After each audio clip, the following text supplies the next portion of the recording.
that was another band that we were like, is this a punk band or a ska band? And you'd always argue that, for me, I always argued that they were a punk band because I wanted to have the cool points.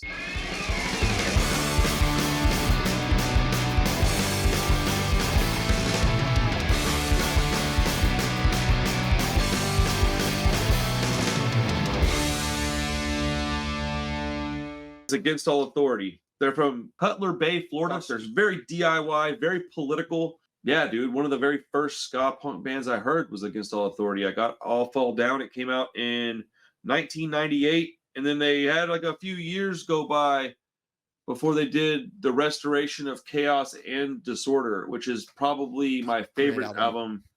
It's probably my favorite album by theirs. But they're like if a street punk or a crust punk band decided to play ska, it would be Against All Authority. Mm-hmm.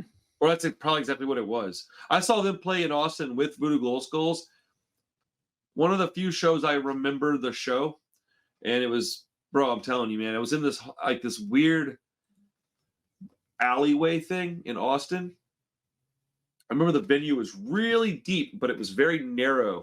And so, like, you could mess around and get really far back and not be able to see anything, man. It was wild. But there was like crust punk kids everywhere. Like, people that I didn't see at ska shows were there. And that's how I knew that Voodoo Glow Skulls was really a punk band. And I was like, these guys aren't just a ska band. Like, they're a ska punk band. Like, they were hanging with these crust kids and stuff. And, like, dude, there was, like, a bunch of Lucha Libre guys hanging out. Like I think they were part of the Voodoo Glow Skulls tribe.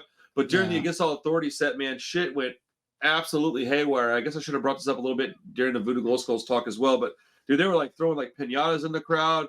There was, like, bro, that show was so fun, man. Oh, goodness, dude. It was – and I was having a lot of, like, addiction issues back then, and I still managed to have a great time, dude. If you can have a good time going through that, you know you're in the right place, man. You're having, like, a lot of fun. But I think that Against All Authority – excuse me, go ahead. I was texting you about this band the other day, right?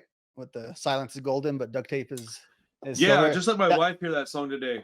That one just came. It was just a random one. It was on like my Fat Records playlist or something. I don't know what it was on, and I heard it was like, oh shit, I forgot how good that song was. And just like their whole vibe. Talk about charisma from a vocalist too. Good. Yeah. God. They had that one song about the punk rock guy, skinhead girl hanging out. Like that's like my favorite song by them. I'm like a romantic type. I love stuff like that, man. But yeah, you always find one romantic reference. I'm the pop punk guy, but you're like the romantic one of the two. Yeah, I mean, it's on my knuckles for the rest of my life. But yeah, I think Against All Authority, like when they're on, there isn't many bands that are going to be able to beat them, in my personal opinion, for my tastes in music. I remember listening to them back in like the late '90s and thinking like, dude, I don't know, man, this band. I remember having this discussion with my friends in high school, like, hey, is this a punk band or no? And there's a few bands that I'm going to bring up later that absolutely were punk band. But Against All Authority, like all the punk kids still liked them, even though they were a ska band. Because, boy, I tell you, in the 90s, dude, if you liked ska, man, I didn't tell a lot of people that I like ska. Because a lot of these bands, I was like, no, they're just a punk band.